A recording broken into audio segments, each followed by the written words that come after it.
నమస్కారం అండి. నా పేరు రవికుమార్ అండి. నేను పెద్ద జీయర్ స్వామి మఠంలో కొంతకాలంగా గుమాస్తాగా పనిచేస్తున్నాను. అలాగే కేబుల్ బిజినెస్ ఉంది, రియల్ ఎస్టేట్ వ్యాపారం కూడా చేసుకుంటూ ఉన్నాను.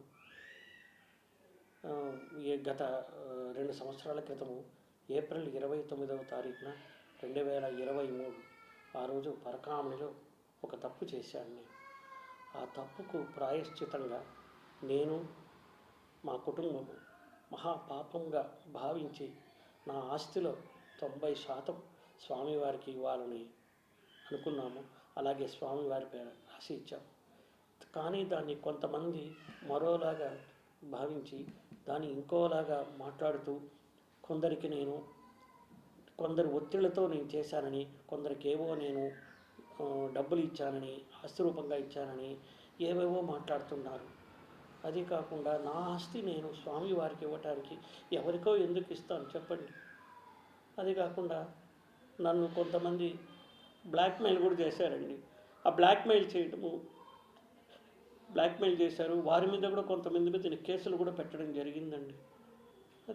నా బాడీలో, నా అవయవంలో నేను కొన్ని శస్త్రచికిత్సలు చేసుకున్నానని ప్రైవేట్ పార్ట్లో దాని గురించి చాలా అసభ్యకరంగా మాట్లాడారు. ఇది గత 2.5 సంవత్సరాలుగా 3 సంవత్సరాలుగా నేను, నా కుటుంబ సభ్యులు, నా భార్య పిల్లలు మనోవేదన చెందుతూనే ఉన్నాం. ఈ రోజు వరకు కూడా మేము ఆ బాధ నుంచి కోలుకోలేకుండా ఉన్నాము. వాటి గురించి డిబేట్ పెట్టడం, మా గురించి అసభ్యంగా మాట్లాడడము మేము తీసుకోలేకపోతున్నామండి. దీన్ని పై న్యాయస్థానం వారు నాకు ఎటువంటి వైద్య పరీక్షలు నిర్వహించినా కూడా నేను దానికి సహకరిస్తానని, దానికి నేను సిద్ధంగా ఉన్నాను. ఆ యొక్క వైద్య పరీక్షలు లేవని నేను నిరూపించుకుంటాను. ఎందుకంటే అవన్నీ అవాస్తవాలు. వీరు చెప్పేవన్నీ ఏది కూడా వాస్తవాలు కాదు.